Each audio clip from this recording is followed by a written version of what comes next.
ইরানে আমেরিকা ও ইসরায়েলের সামরিক হামলার প্রতিবাদে উত্তাল গ্রিসের রাজধানী অ্যাথেন্স। বৃহস্পতিবার সন্ধ্যায় হাজার হাজার মানুষ আগ্রাসনের বিরুদ্ধে রাজপথে নেমে আসেন।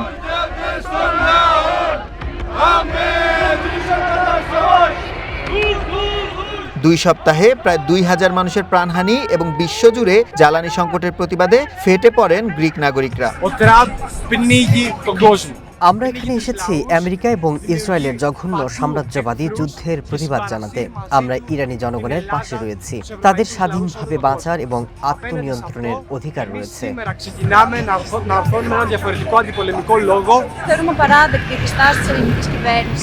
আমাদের সরকারের অবস্থান লজ্জাজনক। তারা আমেরিকান ঘাঁটি বসিয়ে আমাদের বিপদে ফেলেছে। ইসরায়েল যখন গণহত্যা চালাচ্ছে তখন গ্রিস সরকার কেন প্রতিবাদ করছে না? আমরা কোনোভাবেই এই যুদ্ধে জড়াতে চাই না।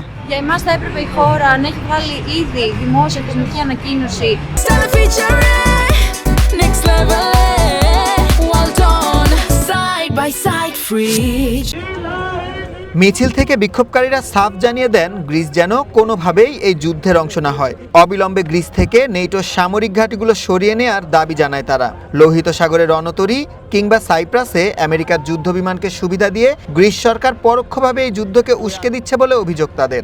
তারা আমেরিকার এই আগ্রাসনকে আন্তর্জাতিক আইনের চরম লঙ্ঘন হিসেবে দেখছেন। মিছিলে অংশ নেওয়া সাধারণ মানুষরা যুদ্ধ বন্ধ করো এবং সাম্রাজ্যবাদ নিপাত যাক বলে স্লোগান দেন। দূতাবাস ঘেরাও আমাদের প্রতিবাদের শুরু মাত্র। ইরানি জনগণের ওপর এই নিষ্ঠুরতা বন্ধ না হওয়া পর্যন্ত এবং নেটোর ঘাঁটি না সরানো পর্যন্ত আমরা রাজপথ ছাড়ব না। ট্রাম্প প্রশাসন সারা বিশ্বে শত্রু তৈরি করছে। তারা ইউরোপ সহ পুরো বিশ্বকে এই আগুনে টেনে নিচ্ছে। আমরা চাই না সাম্রাজ্যবাদ আর মুনাফার জন্য সাধারণ মানুষের জীবন এভাবে বলি দেওয়া হোক।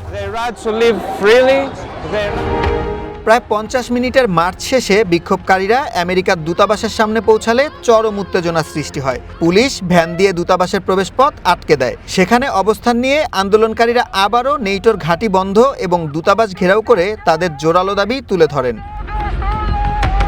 সুলাইমান সবুজ, ওয়ান ইন্টারন্যাশনাল ডেস্ক।